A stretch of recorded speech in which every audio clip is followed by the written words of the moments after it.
Okay, here is my audience. Pete and Leanne, McLean, Joni, and Brant. Okay, people. Today, we are talking about texting and driving and the horrible effects it has. First, we're going to start off. We're going to watch texting and driving commercial. The windshield just glass broke and screeching, and I saw, a body come down from off the top of the van, and I just thought, oh my gosh, what have I done? What have I done?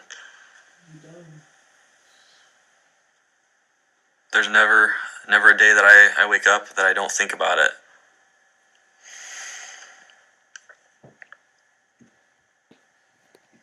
Okay. Yeah, it's pretty powerful. Okay. So,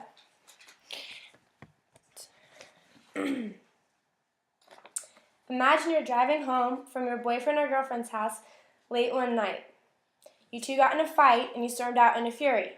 You're almost home when you hear the all too familiar sound of your phone notifying you of a new text message. After your dramatic exit, of course you're curious to hear what they have to say.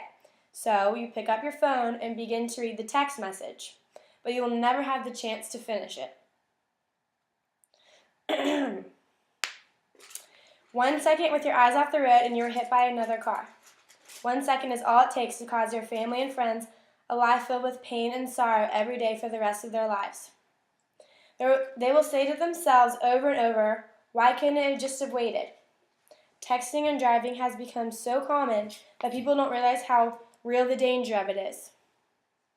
We're all convinced that we're invincible and that although it happens to other people, it could never happen to us. Many apps and campaigns have been created to prevent people from texting while behind the wheel. All but 9 states have passed a law forbidding texting and driving. There are many negative effects of texting and driving and plenty of ways it can be avoided. We've all seen the heartbreaking AT&T commercials for the It Can Wait campaign, like the one I just showed you guys. Real people are telling their personal experiences with texting and driving incidents. A young man tells a story of how he was texting his wife, I love you, causing him to hit and kill a 3-year-old, a 5-year-old, and a 17-year-old. This is the man we just saw. He explains how a day doesn't go by that he doesn't wake up and think about it. Can you imagine having that guilt weighing heavy on your heart every day for the rest of your life? The negligence that comes with texting and driving is beyond comprehensible. A study from medicaldaily.com states that distracted drivers have caused pedestrian deaths to rise 50% from texting. This is where the agonizing lawsuits come into play. Filing a lawsuit based on a driver negligence simply means that you are claiming that the driver of the other car is directly responsible for the car accident because of a behavior or lack of behavior at the time of the event. Personal injury settlements stemming from cell phone and texting-related accidents have been quite phenomenal, especially considering that it has been well publicized how dangerous texting and talking on the cell phone is, even by cell phone companies.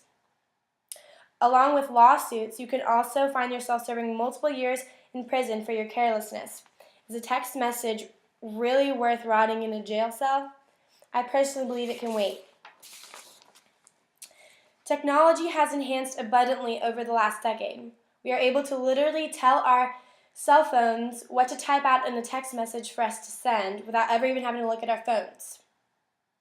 There are countless amounts of apps that can do things like disable your phone while driving and tell the person who recently texted you that you are unable to talk at the moment.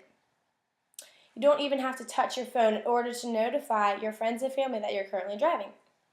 While there are plenty of technological alternatives, what's so hard about simply turning your phone off prior to getting into your car or placing your cell phone somewhere out of reach until you arrive at your destination? It's really not that hard. There are no valid excuses for texting and driving. Nothing is important enough for you to put your life and the people around you at risk. In the United States, legal action is being taken in order to prevent texting and driving. 41 out of 50 states have passed a law that bans texting while behind the wheel. Gwinnett County police officer Jesse Myers has issued more tickets for texting and driving than any other officer in the state. He's issued 800 tickets for texting and driving. Officer Myers said he sees most people typing away on their phones while waiting at red lights. Most people think they're safe there, Myers said. However, he said it's still legal. At a red light, you're still driving, you're still operating a vehicle. It doesn't matter if you're stopped. The outcome of one of these tickets is a $150 fine and 1 point against your driving record. So in Georgia, believe it or not, you are breaking the law every time you decide to send a text message when you're on the road.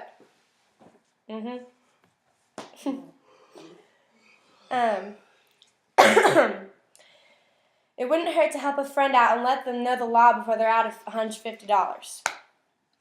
Texting and driving has become a widespread epidemic across the entire world.